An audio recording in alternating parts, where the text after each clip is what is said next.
Social media is a poison. I don't care how you slice and dice it and which way that you try to alter it or change it. I really do believe that it is a slow poison which eats and feeds off of our society and the most vulnerable amongst us. And regardless if, you know, Elon Musk decides that he wants to buy Twitter, and let's say that they allow Elon Musk to buy Twitter, I'm going to say some things that may seem a little controversial here, but I think it needs to be said. And it's your job as a viewer to wrestle with it and actually, either disprove me or to mull it over and decide for yourself if you agree with me. Because we are living in a day and age where it's no secret that social media is a very, very universal tool that everybody's using these days, whether you're on Twitter, whether you're on Facebook, whether you're on Instagram, some shape, form, or fashion, plenty of people are using social media. Some people might even consider YouTube to be a form of social media because you can engage with people in the comment section and have, groups of people who you actually engage with from time to time, right? But here's the thing. Elon Musk cannot save Twitter. No billionaire, no millionaire, no thousandaire can save social media because of what social media is by its very definition and by the nature of the beast. And I'm going to explain why. But I'm going to kind of give you a little video with Elon Musk on his TED Talk interview and see what he says on why he wants to buy Twitter and what he plans to do with it if he was able to get, control over it. So I'm gonna pull it up on the screen right here, and I want y'all to check it out. Matter of fact, I'll blow it up so that I make sure y'all can see it. And let's see what Elon Musk has to say. So, Elon, a few hours ago, you made an offer to buy Twitter. Why?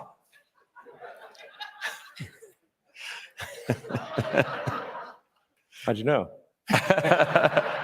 Little bird tweeted in my ear or something. I don't know. By the way, have you seen the movie Ted about the bear? I have. It's a good movie. Don't mention that here. Yeah. So, was there a question? Why make that offer? Well, I think it's very important for there to be an inclusive arena for free speech, where all, It should be expected, right? I don't see Elon Musk actually being revolution in his thinking. He just has the capital and the know-how to make it possible. And one could argue that that makes the difference, and that should be the only difference that matters. Having the capital and having the know-how and the capabilities of making it possible for him to turn Twitter into such a free speech platform is what makes him the hero in this story. Some people would consider him to be the villain. Now, I'm going to get into that a little bit, but I do want y'all to continuously hear what he's saying. Twitter has become kind of the de facto town square. It's just really important that people have both the reality and the perception that they're able to speak freely within the bounds of the law. So one of the things that I believe Twitter should do is open source the algorithm and make any changes to people's tweets. If they're emphasized or de-emphasized, that action should be made apparent so anyone can see that action has been taken. So there's no sort of behind the scenes manipulation, either algorithmically or manually. Now, I don't necessarily need to break down exactly what Elon Musk is saying. I think most people coherently understand it, right? But just to kind of, smooth out the edges a little bit here is basically saying that we don't necessarily know what decision making is going into the process of who gets banned, who gets censored, why they are censored, and who is censoring them. And what Elon Musk effectively wants to do is remove that barrier. He wants people to have transparency in the system to allow people to understand the actual criteria that's going into why certain people are being removed or why certain people are not being removed based on saying similar things. And if you're able to have an understanding of that system, you're better able to navigate it and avoid being censored or avoid being taken off. But he also wants to abide by the same rules that the law says that you have the right to do so. So if you're freely able to speak or say certain things in the real world, why shouldn't you be able to translate that into the digital world? And he's saying that all he's trying to do is turn Twitter into a free speech platform that is just the digital version of the real world. And it should stop there. Manipulation, either algorithmically or manually. But last week when we spoke, Elon, I asked you whether you were thinking of taking over. You said, no way. You said, I do not want to own Twitter. It is a recipe for misery. Everyone will blame me for everything. What on earth changed? No, I think everyone will still blame me for everything. You got that right, buddy. Yeah. If I acquire Twitter and something goes wrong, it's my fault, 100%. I think there will be quite a few errors. Yes. It will be miserable, but you still want to do it. Why? I mean, I hope it's not too miserable, but I just think it's important to the it's important to the function of democracy. It's important to the function of the United States as a free country and many other countries, and to help freedom in the world more broadly than the U.S. Okay, so two things he's doing here that I actually compliment and think is very brilliant, and I'm pretty sure a lot of people are missing it, but many will get it. But it's a great thing that he puts himself out in the forefront and says that I know that I am going to take a lot of blame and a lot of arrows will be shot and fired at me for being in control of Twitter. It comes with the territory. So what he's already doing is prepping people's minds to understand that there are certain things that are just out of his control. So when there are mistakes made, if he were to purchase Twitter, then don't have a high expectation. Don't allow your expectations to be so high that you believe that he's going to be able to fix every single thing that you want him to fix. So he's already prepping the public to not have such high expectations. And the second thing he's doing is he's taking the route of, and I'll rewind it a little bit just so you can hear what he's saying. Right? The United States as a free country and many other countries, and to help freedom in the world. See, so what he's doing there is he's actually putting himself at the altar. He's saying, I am willing to go through this for the sake of democracy and for the sake of the rest of the world. He's making himself a martyr, which I wouldn't necessarily put him in the camp of martyrdom, but I would say that he's coming off as the hero of the republic. And I am willing to do what nobody else is willing to do because I stand for democracy, because I have these values. And if I am going to be strung up and shot at with arrows, I did it for you. Very smart tactic, very well, thought out, intentions. And it puts him in a good position when it comes to setting himself up in the future, however things may turn out. More broadly than the U.S. And so I think I think there's the risk, civilizational risk is decreased if Twitter, the more we can increase the trust of Twitter as a public platform. And so I do think this will be somewhat painful, and I'm not sure that I will actually be able to acquire it. And I should also say the intent is to retain as many shareholders as is allowed by the law in a private company, which I think is around 2,000 or so. So it's not like it's definitely not from the standpoint of let me figure out how to monopolize or maximize my ownership of Twitter, but we'll try to bring along as many shareholders as we're allowed to. You don't necessarily want to pay out 40 or whatever it is $billion in cash. You'd like them to come with you in the yeah, but it's I mean I could technically afford it. I heard that. I heard that. But all right, so we get the gist of it. They've been talking about it time and time again, right? But this is the thing that I want to explain, and this is the controversial part, right? I don't think that Twitter can be fixed. I don't think social media can be fixed, and I stated that earlier on. And the reason that I don't believe it is because while some people will like to think that Twitter or any of these other social platforms are the equivalent of the public space in the real world, I just don't see it. I just don't believe it. And the reason that I don't see it and the reason I don't believe it is because I happen to live in the real world and have a functioning brain to where I can analyze and abstractly understand the differences, right? The thing that social media gets so wrong, and it can't help it because it's built within the system, is the lack of fear.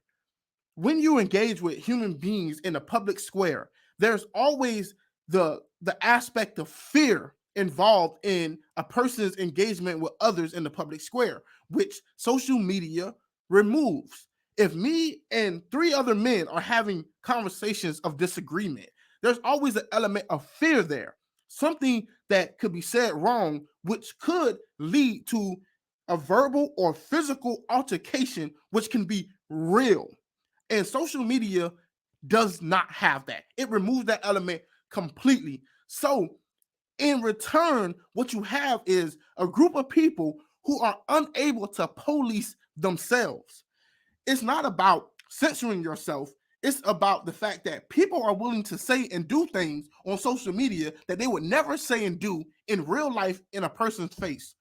When you have that element of fear removed from a conversation, what you then have are people flooding these platforms with ideas that are not well thought out, which are not self-policed. And when you have a flood of these ideas by anybody, it's hard to make heads or tail on which ideas are worth having versus which ideas are just people willing to throw out any single thing because they don't fear the consequences of having those ideas, right? So the reason that we find leaders throughout the world and throughout history to be courageous is because even against the odds, they were willing to stand up against the crowd or against the mob out of fear for their lives, out of threat for being harmed. That's what caused them to be courageous. You're not courageous by going on social media and spewing out a bunch of nonsense. Or you may be right, but it doesn't take courage. All it takes is you sitting in the comfort of your own home, writing and typing whatever you please and sending out into the world without any fear. And you don't have the mindset of policing yourself. And the reason this matters is because there are billions of people on this planet. There are over 350 million Americans alone.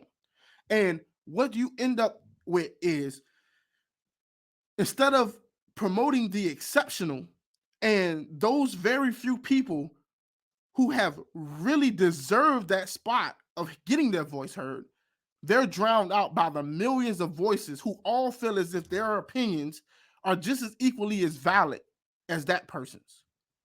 So you gave everybody a microphone without the fear element. You don't need to be courageous anymore.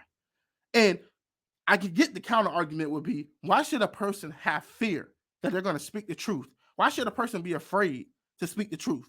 And the reason that a person should be afraid to speak the truth is because it's simple. We want the most courageous amongst us to be heard.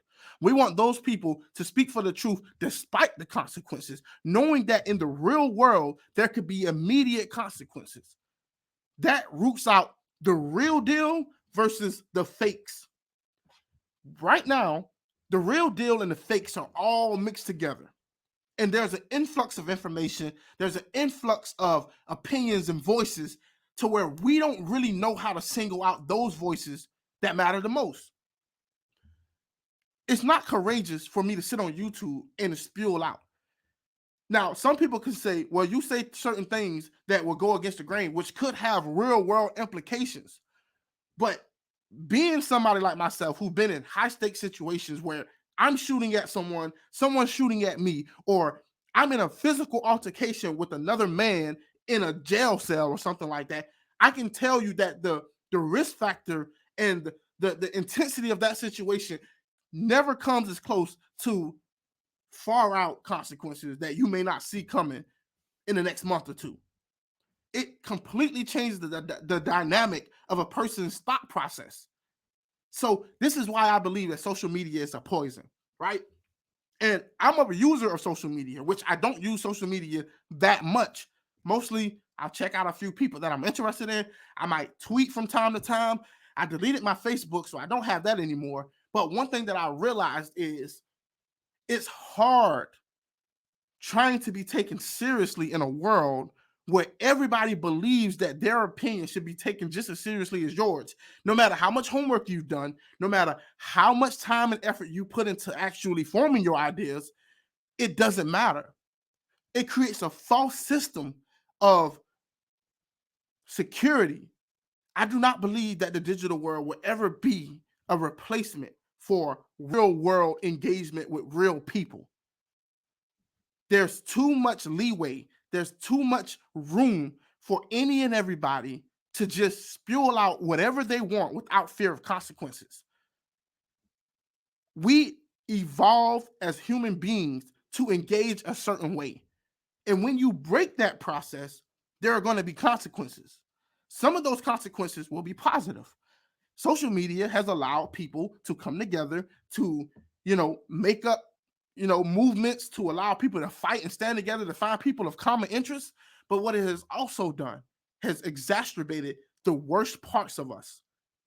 And I really do believe that those worst parts of us bleeds over into the real world by our social media interactions.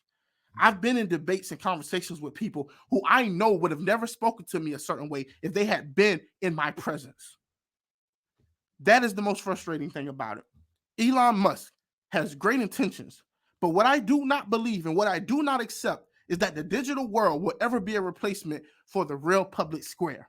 Not only will it not be a real replacement for the public square, I do believe that the consequences are drastically more negative than positive.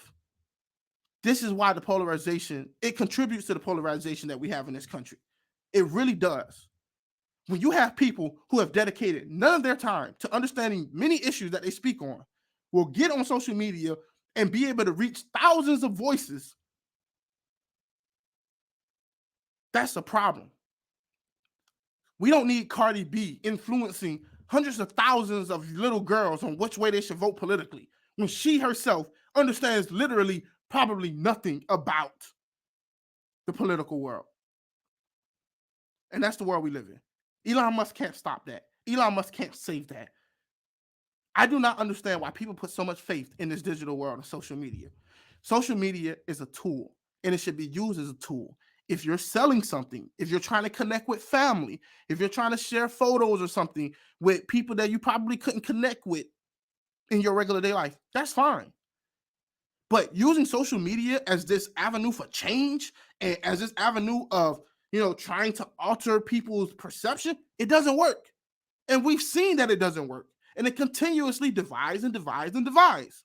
So my argument is, while I understand a lot of people's want and need to have a solution for social media to be fixed, I would argue that the problem is much deeper than social media. The problem is ourselves, because we have decided to put our trust in these social media sites. So much so that we're willing to fight and battle over who has control over the levers of social media. I would encourage anyone, no matter what side of the political fence you sit on, no matter what your religious beliefs are, I would advise everyone to step away from social media. See it for what it really is and use it as a way to enhance your life, but never let it be something that determines your frustration, that you feel as is a necessity. That's what we need to be working towards. Use it as a tool, and don't allow it to define your interactions with human beings. Because I can guarantee you can think about moments where you could have behaved differently than you did because you were on social media instead of talking to a person face to face. And we're losing that. Our attention spans are getting shorter. We are becoming more and more polarized in this country. And I do not believe that Elon Musk can solve that. nor do I believe that Twitter can solve that. I think that these social media sites are a fundamental part of what's wrong with our engagement and interactions with one another in this country. I know, might be controversial, but that's how I see it. So let me know your thoughts. Do you agree with me? Where do you disagree with me? And like real people, we can have real conversations and engage with people like real adults instead of yelling and trying to tear each other down. Because that's what it's about. And guess what? You might think that there are people that you just can't do it with, and I might agree with you. But if there are people out there that you can engage with in good faith conversations, I implore you to do so. Because if you do not, you do it at your own detriment. Social media is a poison, and it leaks into all of our veins. No matter how much we think we're immune to it, we're affected by it in some shape, form, or fashion. So the question is, how do we start moving towards a future to where we divide what social media is and can be from what the real world is and can be, and learn to put them in their proper place before it destroys us? Thank y'all so much for watching. I know, long-winded, but I hope you made it to this point. If you did, take the time to subscribe to the channel. Peace and glory, everybody. Be peaceful and be great. Till next time, I'm out. 1 in a million to one villain. Too hot to be in the kitchen, I'll end up melting the ceiling.